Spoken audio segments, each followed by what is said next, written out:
محترم المقام پرنسپل صاحب، مہمانان خصوصی، تمام اساتذہ اکرام، جج صاحبان اور میرے پیارے علمی ہم سفر ساتھیوں، السلام علیکم ورحمۃ اللہ وبرکاتہ۔ آج کی میری تقریر کا عنوان ہے وما ارسلناک الا رحمۃ للعالمین، جس کا ترجمہ و مفہوم یہ ہے کہ ہم نے رسول اللہ صلی اللہ علیہ وسلم کو بھیجا تمام عالم کے لیے رحمت بنا کر۔ وہ دور جہالت تھا جب دنیا کفر و شرک اور گمراہی کی تاریکیوں میں بھٹک رہی تھی، ایسے میں آپ صلی اللہ علیہ وسلم کو 12 ربیع الاول بمطابق 22 اپریل 571 عیسوی بروز پیر کے دن ہدایت کا آفتاب بنا کر سیدہ آمنہ کے گھر پیدا فرمایا۔ 40 سال کی زندگی میں ایسا بہترین اخلاقی نمونہ پیش کیا کہ لوگ آپ کو امین و صادق کہنے لگے،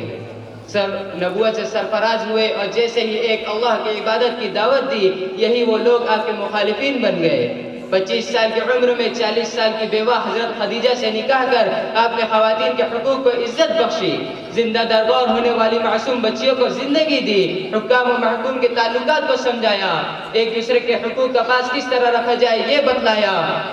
ظالم سے مظلوم کا درد بیان کیا، سود کو حرام قرار دے کر تجارت کو پاک کیا، ناپ تول میں کمی کرنے والوں کو دوزخ سے ڈرایا، اور صراط مستقیم پر چلنے والوں کو جنت کی بشارت دی۔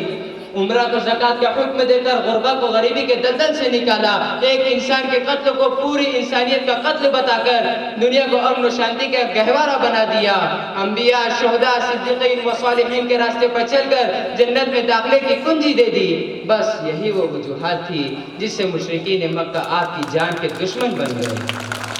کیونکہ وہ اپنے باپ دادا کے دین کو چھوڑنا نہیں چاہتے تھے۔ حاضرین مجلس، آپ صلی اللہ علیہ وسلم فرماتے ہیں جتنا مجھے ستایا گیا اتنا کسی اور نبی کو نہیں ستایا گیا۔ ایک مرتبہ خانہ کعبہ میں آپ نماز ادا کر رہے تھے، سجدے میں تھے، ابو جہل نے اونٹ کی اوجڑی آپ کے پیٹھ پر ڈال دی، جس کے بوجھ کی وجہ سے آپ اٹھ نہیں پا رہے تھے۔ بیٹی فاطمہ جو اس وقت چھوٹی تھی، اپنے ننھے ہاتھوں سے اوجڑی کو کھینچ کر نیچے گرایا۔ دین کی تبلیغ کے لیے طائف گئے تو وہاں کے سرداروں نے پہلے تو آپ کا مذاق اڑایا، اوہ اچھا تو آپ ہی ہیں جنہوں نے نبی ہونے کا دعویٰ کیا ہے، اللہ کو تمہارے سوا کوئی اور نہ ملا۔ آپ کو پھر وہاں کے اوباشوں کو آپ کے پیچھے لگا دیا، جو گالیاں دیتے پتھر مارتے ہوئے 3 میل تک لے گئے، آپ لہو لہان ہو گئے، سر مبارک کا خون نعلین مبارک میں بھر گیا، فرشتوں سے بھی آپ کی حالت دیکھی نہ گئی۔ حضرت جبرائیل تشریف لائے اور فرمایا اے اللہ کے نبی، یہ 2 فرشتے اپنے ساتھ لایا ہوں جو پہاڑوں پر معمور ہے، اگر آپ اجازت دے تو ان طائف والوں کو دونوں پہاڑوں کے درمیان کچل کر رکھ دے۔ آپ رحمت للعالمین تھے، اسی لیے فرمایا نہیں، یہ نہیں تو ان کی نسلوں میں سے کوئی ہدایت پائیں گا۔ آپ کو بتا دوں، بھارت میں اسلام کا پرچم لہرانے والے محمد بن قاسم اسی طائف کے رہنے والے تھے۔ اپنے انبیاء کی نافرمانی کے باعث قوم عاد، قوم سمود ہلاک کر دی گئی، طوفان نوح نے ان کی قوم کو غرقاب کر دیا، مگر قربان جاؤ شفیق آقا صلی اللہ علیہ وسلم پر، جنہوں نے ساری صعوبتوں کو برداشت کیا مگر صبر کا دامن نہ چھوڑا۔ دشمنوں نے آپ کی بیٹیوں کا طلاق تک کروا دیا مگر آپ نے کبھی بددعا نہیں دی۔ آخرکار مشرکین مکہ، ابو سفیان، ابو جہل جیسے ظالموں نے میٹنگ کر آپ کے قتل کی سازش رچی مگر اللہ جل شانہ نے اسے ناکام کر دیا۔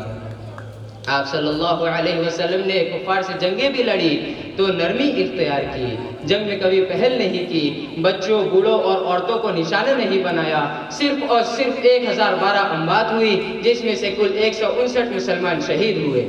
وہیں تاریخ اٹھا کر دیکھ لیجئے،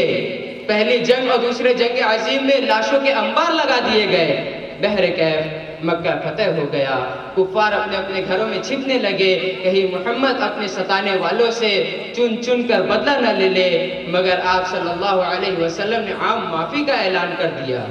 آپ صلی اللہ علیہ وسلم کی رحم دلی کا یہ عالم تھا کہ آپ صلی اللہ علیہ وسلم نے اپنے پیارے چچا حضرت حمزہ کے قاتل، جنہوں نے آپ کا سینہ چیر کر دل نکال لیا تھا، آپ نے اس کو بھی معاف کر دیا۔ آپ کی اسی عظمت اور بلند اخلاق کے پیش نظر لوگ جوک در جوک اسلام میں داخل ہوتے چلے گئے اور اسلام پھیلتا گیا۔ حاضرین مجلس، آپ صلی اللہ علیہ وسلم کی شان